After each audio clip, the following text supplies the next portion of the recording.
والد بننا یہ مٹھائی کھلانے کے لیے نہیں ہے، یا اس لیے نہیں ہے کہ وہ بیٹا بڑھاپے میں میرے کام آئے گا، وہ اس لیے ہے کہ وہ ایک امت مسلمہ کا ایک کارآمد رکن بنے گا، وہ اس لیے ہے کہ وہ جناب نبی کریم صلی اللہ علیہ وسلم کی سنتوں پر عمل کرے گا، وہ اس لیے ہے کہ اللہ کے قوانین کا احترام کرے گا، وہ اس لیے ہے کہ جب وہ نماز پڑھے گا تو والد کا سینہ فخر سے بلند ہوگا کہ یہ عبادت کرنے والا میرا بیٹا ہے۔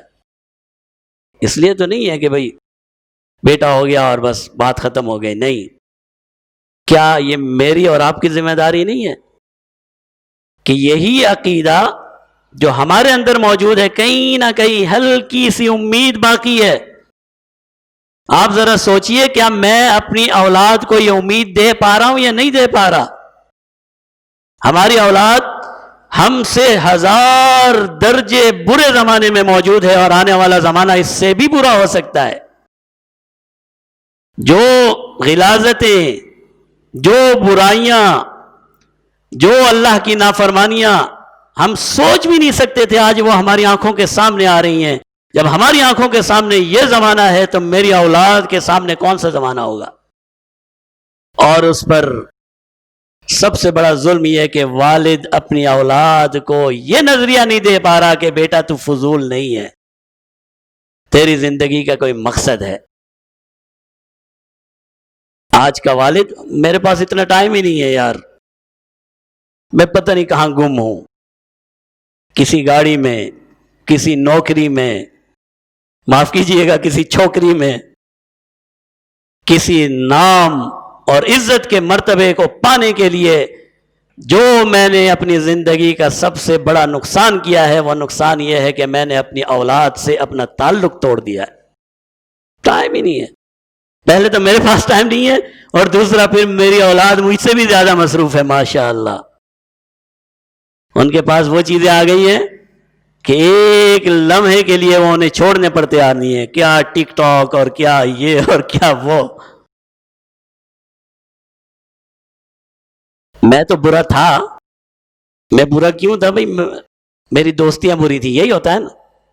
باپ بیٹے کو نصیحت کیا کرتا ہے؟ بیٹا تیرا فلاں دوست جو ہے اس سے دور ہو جا، اس سے دور ہو جا بیٹا، یہ تیرا دوست صحیح نہیں ہے، یہ کہیں نہ کہیں تجھے تباہی کی طرف لے جائے گا۔ چلو میرے والد کے پاس تو یہ اختیار تھا یا یہ صلاحیت تھی، یہ نظر تھی، کیوں؟ میرا دوست کہاں سے آتا؟ میرے محلے سے آتا، میرے شہر سے آتا۔ یہی ہوتا ہے نا بھائی، محلے میں ہر کوئی دوسرے کو جانتا ہے، بھائی اس کا دوست یہ ہے، اس کا دوست وہ ہے، باپ 2 منٹ میں پتہ کر لیتا ہے۔ اب جو میرے بیٹے کے پاس وہ تباہی ہے، اس کا دوست تو کینیڈا میں ہے، وہ امریکہ، مجھے پتہ ہی نہیں ہے اس کا دوست ہے کون۔ اللہ کے بندو، میرے بچے اور بچی کا دوست ہے کون؟ وہ تو رشیا میں ہے، وہ تو پولینڈ میں ہے، وہ تو کینیڈا میں بیٹھا ہے، اس کو فالو کر رہا ہے، وہ تو پتہ نہیں دنیا کے کس حصے میں بیٹھا ہوا ہے۔ کیا نظریہ ہے اس کا، کیا عقیدہ ہے اس کا؟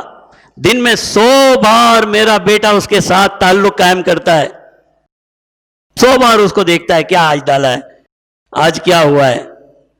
یہی ہو رہا ہے نا، میں تو یہ سمجھ رہا ہوں 100 بار ایک منٹ بعد اس کے پاس۔ آپ اپنا موبائل دیکھ لیں، بچے کا تو بچہ تو دکھائے گا بھی نہیں بچہ تو ہم کو اور آپ کو موبائل دکھائے گا بھی نہیں، ابو میں نے پاسورڈ لگایا ہوا اپنے موبائل میں دیکھ لیجئے، ایک سیکنڈ کے بعد نئی نئی ٹک ٹاک آ رہی ہیں، اور کہاں سے آ رہی ہیں، کس انسان کی آ رہی ہیں۔ وہ اپنے بچے کو، آپ کے بچے کو، میرے بچے کو کیا سکھا رہا ہے؟ میں یہ نہیں کہہ رہا کہ بند کر دیں یہ سب کچھ، آپ دنیا سے لا تعلق تو نہیں ہو سکتے، لیکن جو آپ کر سکتے ہیں وہ یہ ہے کہ اپنے بچے کا ذہن یہ بنائیے کہ بیٹا انما خلقناکم عبثا، تیرے رب نے تجھے فضول پیدا نہیں کیا ہے، تیری زندگی کا ایک مقصد ہے۔ بیٹا من چاہے زندگی نہیں گزارنا، آج نہیں مانے گا، کل نہیں مانے گا، پرسوں نہیں۔ میرے والد نے بھی تو میرے ساتھ یہ کیا ہے، آپ کے والد نے بھی تو آپ کے ساتھ یہی کیا ہے. آپ نے کب مانی تھی والد کی بات؟ میں نے کب مانی تھی والد کی بات؟ لیکن میرے والد نے مجھے سمجھانا نہیں چھوڑا، بتانا نہیں چھوڑا.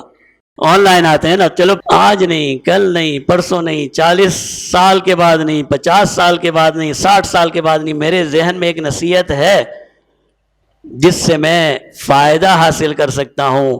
افسوس میں نے والد بن کر یہ کام بھی نہیں کیا کہ اپنے بچے کے اندر وہ نصیحت فیڈ کر دیں کہ 40 سال 50 سال کے بعد اگر اس نے اپنا رخ موڑنا ہو تو اسے پتہ تو ہو میں نے کرنا کیا ہے، اسے پتہ تو ہو جب اس کہ میں نے سدھرنا کیسے ہے. تو کیا میری اور آپ کی ذمہ داری پہلے سے بڑھنا نہیں چاہیے؟ بھئی اولاد تو میری ہے نا، کل تباہی اور بربادی آئے گی تو میری نسل میں آئے گی، نعوذ باللہ، نعوذ باللہ میری نسل میں آئے گی. پیارے محبوب صلی اللہ علیہ وسلم نے ارشاد فرمایا الا کلکم راع وکلکم مسئول عن رعیتہ، خبردار ہو جاؤ تم سب کے سب ذمہ دار ہو، سب سے سوال ہوگا کہ انہوں نے اپنی ذمہ داریوں کو کیسے ادا کیا.